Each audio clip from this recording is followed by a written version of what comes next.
Salut à vous, j'espère que vous allez bien. On se retrouve pour une petite vidéo montage de nymphe. C'est une petite nymphe tout sympa que j'utilise pas mal en début d'ouverture. Comme les os sont chargés et tout ça, c'est une assez grande nymphe. Donc je vais vous montrer le matériel, c'est tout simple, franchement vous verrez, il n'y a pas besoin de mille choses, c'est pas une nymphe compliquée à faire. Elle est vraiment accessible à tout le monde et elle fait du poisson, elle fait des belles truites. Alors, moi je vais la faire en couleur marron, ça c'est du dubbing de lièvre, donc je vais utiliser ceci. Bien sûr mon fil, ça va être du 8-0, je sais pas si on va réussir à le voir, voilà. Après, pour faire les pattes, j'utilise ceci. Alors j'ai fait plusieurs variantes, j'ai fait en brun, enfin voilà, en vraiment plein de couleurs. Ça c'est assez facile à trouver et si jamais vous voulez, moi j'en avais acheté un paquet comme ça. J'avais acheté tout simplement sur Wish. Ça m'a coûté, allez quoi, avec les frais de port j'en ai eu pour 4 balles. Et franchement ça fait très bien le job.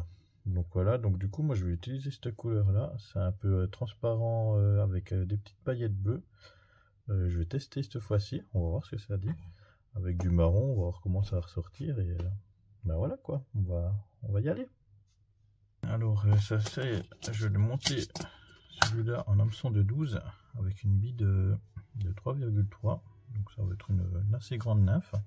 Pour l'ouverture, c'est toujours pas mal. Donc allez, c'est parti. On va laisser ça. Hop, allez.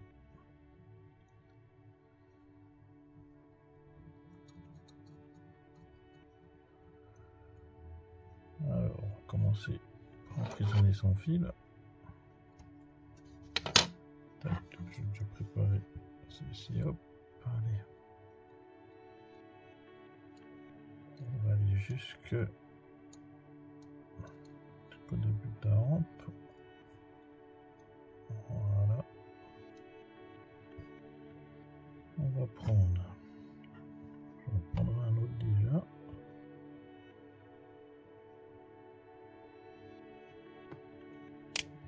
Tac. Je prends un bout.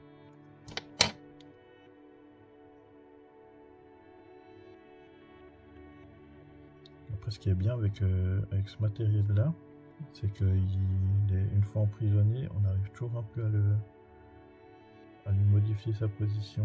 Donc ça c'est pas mal. Ça c'est pratique. Donc là c'est pas mal. Tac tac. C'est pas si mal comme ça. Et là on va emprisonner. Voilà. Les premières, enfin pour tout ce qui est pour la queue. Hop. On va couper l'excédent. Et on va revenir jusqu'au début. Vous voyez là, comme là, il n'est pas bien positionné, mais on tire un peu dessus. On arrive à le remettre en bonne position. Là, c'est mieux. Alors du coup, hop, on va jusqu'au début pour faire un cours un peu correct. Ah, tac, tac, tac.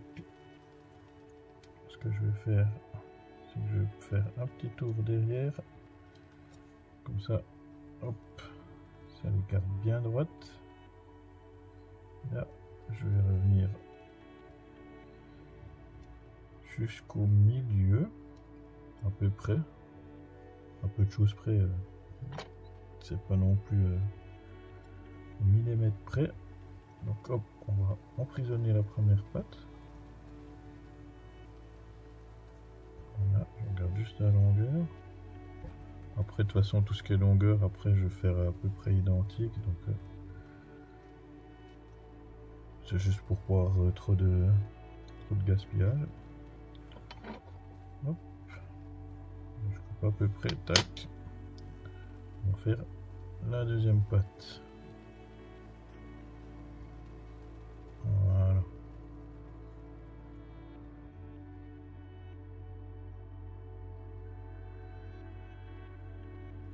Voilà, c'est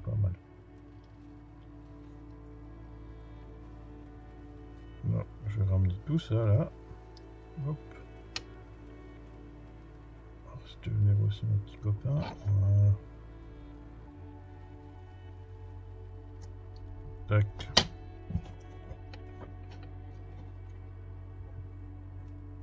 Alors, ça me plaît pas, c'est de la merde.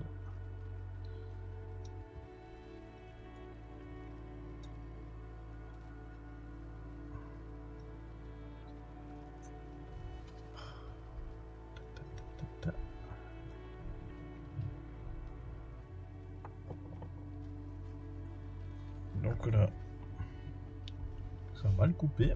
Donc c'est aussi pas mal, hein. Quand on fait quelque chose, ça marche pas toujours du premier coup. Donc on va recommencer. Hop.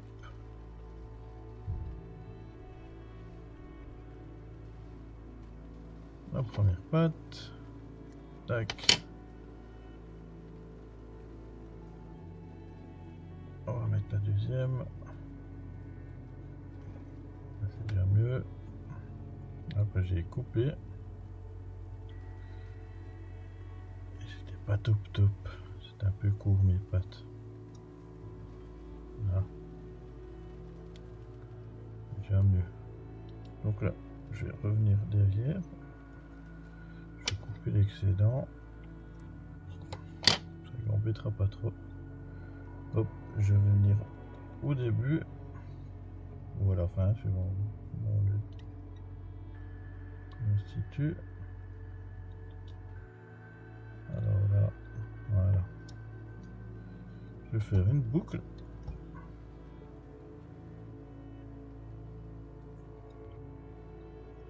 On enlève les pattes. Une fois que j'ai fait ça, je vais venir au début.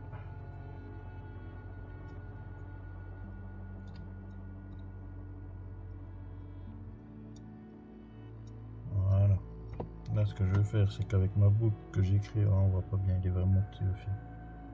Voilà, j'ai fait une boucle avec mon fil. Je vais venir accrocher mon petit outil pour après le twister. Celui-là, je peux le laisser en attente. Avec le poids, il va pas bouger. C'est nickel. Et là, ce que je vais faire, c'est que je vais revenir gentiment.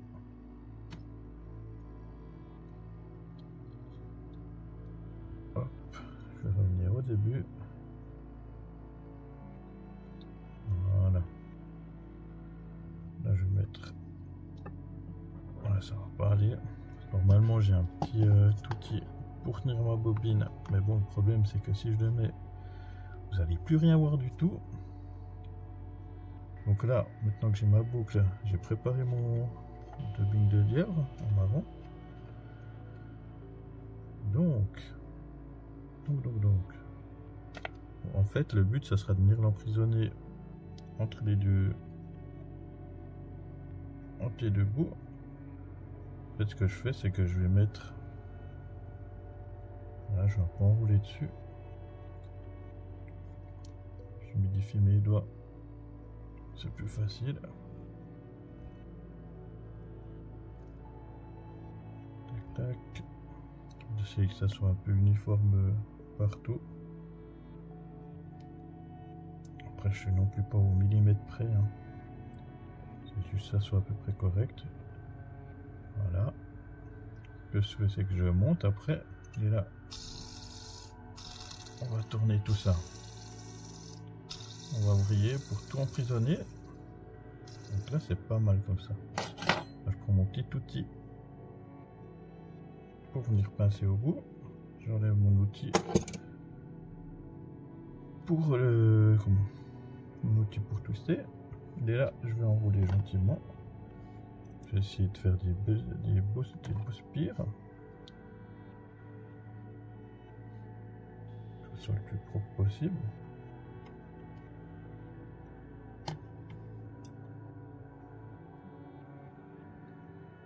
Comme ça, pour vous passer la main devant, c'est plus agréable pour vous.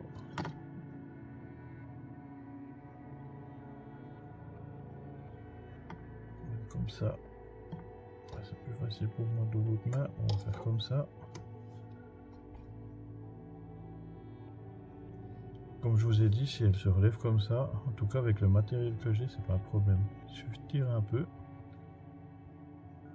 Elles vont se remettre en position comme des grandes. C'est pour ça que je me fais pas trop de soucis pour ça. Hop, on enroule. On va enrouler jusqu'au début.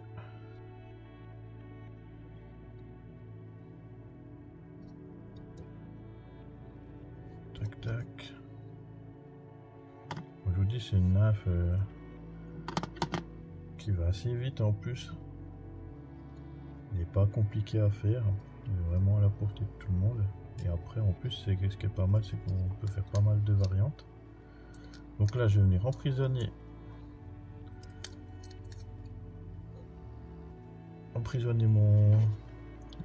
mes deux bouts de ficelle que j'ai twisté. Hop, je coupe l'excédent. Là, je vais venir un peu, hop, venir enfermer tout ça. Pour mon petit outil pour faire les nœuds. Ce que je fais, c'est que je fais 2 fois. Tac. Et là, on fait encore une petite fois.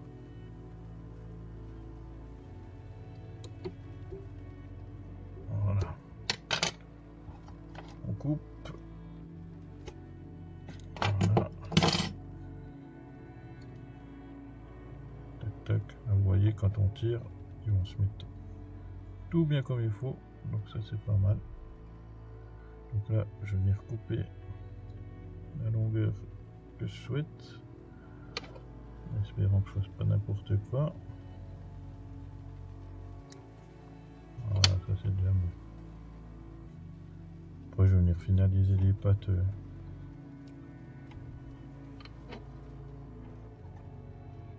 Une par une, hop, hop, et hop, voilà, tac, voilà, c'est pas mal comme ça, ça me plaît assez. Donc là, ce que je fais juste, c'est que je taille un peu, surtout les longs poils du dubbing que j'ai twisté qui dépassent.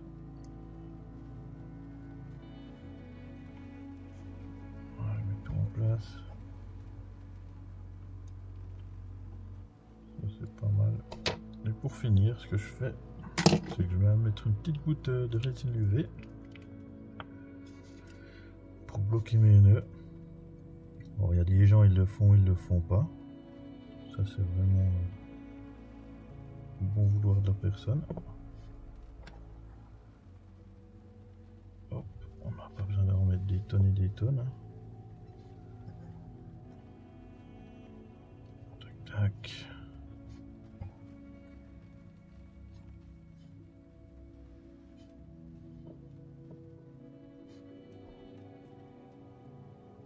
Voilà. Je vais venir prendre mon petit stylo UV et on va faire sécher ça. Parce que oui, c'est une résine qui sèche à l'UV.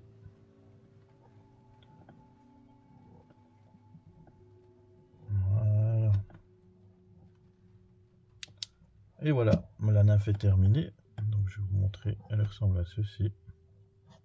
Donc après vous pouvez varier les couleurs, hein, que ce soit autant les couleurs du corps, les couleurs des pattes.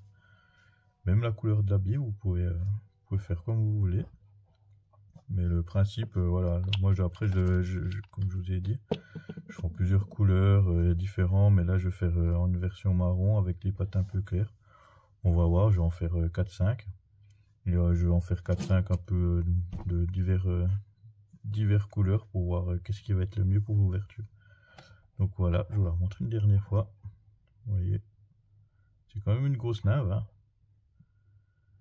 Au moins comme ça, si elle se déplace des truites, ben ça va pas être pour rien. Donc voilà, j'espère que ça vous aura plu. Bien évidemment, hein, je suis pas un professionnel de la nymphe, hein, je fais ça vraiment par plaisir. Surtout, je voulais vous montrer une petite nymphe qui fonctionne bien, bien pour l'ouverture et qui est vraiment très simple à réaliser. Donc voilà, j'espère que ça vous a plu et je vous dis à la prochaine. Bye bye.